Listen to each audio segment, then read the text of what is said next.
बड़े दिव्य स्वभाव से भगवान ने अपना मन बनाया। मनश्चक्रे रास रचाने के लिए, आनंद लेने के लिए सभी गोपियों के साथ बांसुरी बजाई उन्होंने, बहुत दिव्य बांसुरी बजाई। भगवान ने, जैसे ये बज रही है ना, सबको भाती है, 2 बार बांसुरी बजाई है ठाकुर जी ने, और ऐसी बजाई अद्भुत। एक बार जब बजाई बांसुरी तो उस समय में सबको सुनाई पड़ी आवाज, और जब रास के समय में जब बांसुरी बजाई तब केवल और केवल गोपियों को सुनाई पड़ी। अर्थात जो अनन्य भाव से भगवान को प्रेम करता है, जो भगवान का हो चुका है, जो ठाकुर का हो चुका है, आज जो बांसुरी कन्हैया बजा रहे हैं वो उन्हीं को ही सुनाई पड़ रही है।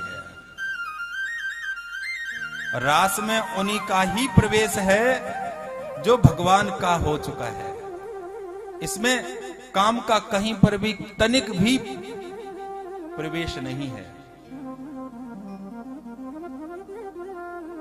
अद्भुत बांसुरी बजाई है, और वो बांसुरी की ध्वनि जैसे ही गोपियों के कान में पड़ती है, जिस प्रकार जैसी बैठी थी वैसी ही दौड़ पड़ी।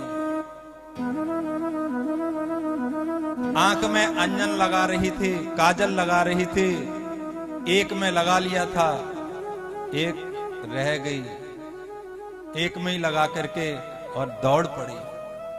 कोई हलवा बना रही थी, आधा ही चढ़ा हुआ छोड़ करके निकल पड़ी।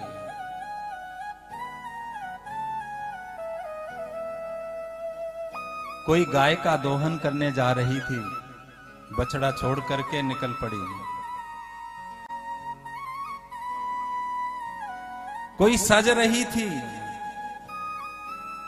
जल्दी में जो कपड़े पहन लिए थे उतने ही पहन करके भाग पड़ी। अब बांसुरी की आवाज उन्हीं के कान में पड़ती है जिनको भगवान अपना लेते हैं, ठाकुर अपना लेते हैं।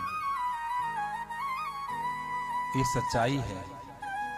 आपके भाव, आपने परमात्मा को किस प्रकार अपनाया है। भगवान कहते हैं, सर्वधर्मान परित्यज्य मामेकम शरणम ब्रज। सभी को त्याग करके अगर तुम हमारी शरण में आ जाओ तो योगक्षेमम वहाम्यहम, तुम्हारे सभी योगक्षेम आदि का वहन मैं करता हूं, मैं संभालता हूं। और सच कह रहा हूं मैं, ठाकुर पर विश्वास करके देखिए। उदाहरण है ये मेरा, ये आयोजन भगवत कथा का केवल और केवल ठाकुर जी पर विश्वास करके हमने प्रारंभ किया, और आज आप देख ही रहे हो इस आयोजन का फल कितना विस्तार ले लिया, और सभी कितने आनंदित हो रहे हैं। पर सच्चे भाव से ठाकुर जी की शरण में जाना चाहिए। मैंने कह दिया था ठाकुर जी को, मैंने कहा आपको कराना है, कैसे कराना है, किस प्रकार कराना है मैं नहीं जानता हूं। और यहां जितने लोग भी बैठे हुए सभी के दिलों में जाकर के ठाकुर जी ने प्रेरणा